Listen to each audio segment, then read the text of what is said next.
So what we look at here is this is where they assessed.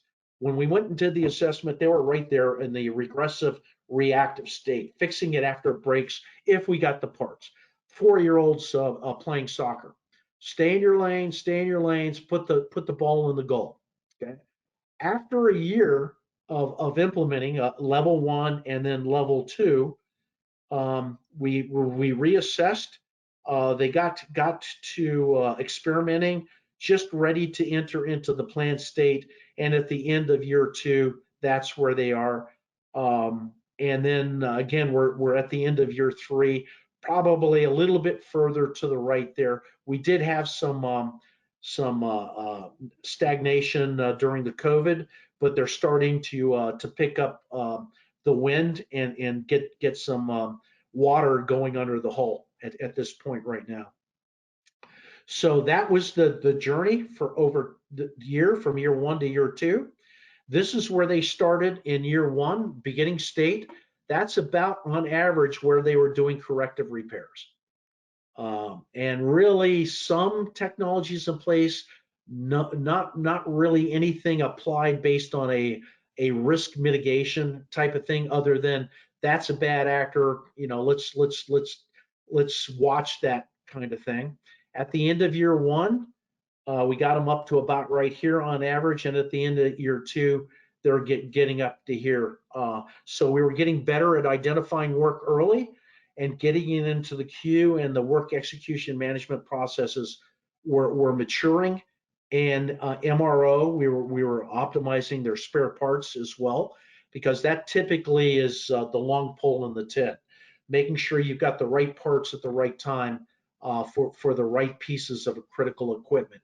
So that was all going on in parallel, and you can see that the progress that was being made.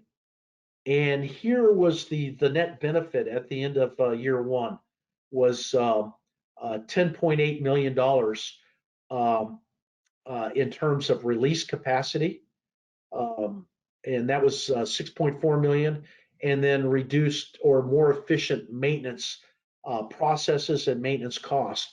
And that translated into reductions in overtime, and then a lot of contractor support that was non-specialty, like cranes and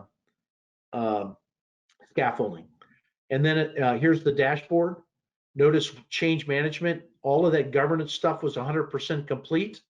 And then asset health insurance, the criticality analysis, we're going by process area by process area. Bad actors stabilizing. Bad actors don't stabilize after you identify what's going on to cause they stabilize when you start to take actions that are recommended from the original RCA analysis. Work execution management, you can see that they had nothing. Now they're moving towards that planned state. Lubrication improvement, started to get some big wins there in terms of stabilized assets, which translated into less unplanned downtime, released capacity, and then over here spare parts was 60%. Then at the end of year 2, the overall net gain from year 1 to the end of year 2 was 14.3 million. Additional release capacity and reduction in costs. And then at the end of year 2, that's where the dashboard was. And the key enabler was the change management piece. That was in place in the first 3 to 4 months to create that cadence of accountability. And at about the 6 to 7 month phase, they were right. It was just a monitoring now. They were up and running and managing themselves. Okay, so there's a case study that shows how, when applied, both the technical part of the solution and the non-technical part of the solution, with an engaged leadership team, a parallel organization that focuses the appropriate power structure on your asset reliability initiative, that leads to success.